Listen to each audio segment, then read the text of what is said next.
Mister Albert, తెల్లవారేసరికి దేశవ్యాప్తంగా కొన్ని లక్షల వీడియో క్యాసెట్లు ప్రజల కళ్లల్లో చేతుల్లో నాట్యం చేస్తాయి. ఆ తర్వాత కాకి దుస్తులు ధరించిన పోలీసులు మన మధ్యకు వస్తే వాళ్ళు మీ ముఖాలపై ఖండించి ఉమ్ముతారు. ప్రాణం విసిరి నీ రక్తం కళ్ళ చూస్తారు.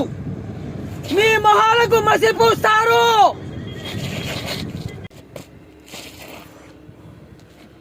ఇప్పుడు సరిగ్గా 12 గంటలు. ఈ రాత్రి 12 గంట కొట్టక ముందే మా కరీం సాబ్ ని, అతని అనుచరుల్ని అతని బంగ్లాకి చేరాలి. లేదా ఏ నగలు నేను దొంగలించానని నమ్మి మీకు మొహం చూపించొద్దన్నారు. ఆ నగలు ఈ విజయదశమి పర్వదినాన విజయ చాముండేశ్వరి దేవికి అలంకరింపజేసి నీతో పాటు ఈ ఊరి ప్రజలందరికీ నేను నిర్దోషినని నిరూపించుకోవడానికి వచ్చాను. సర్పం, దేవి నగలు ఎలా మాయమయ్యాయి?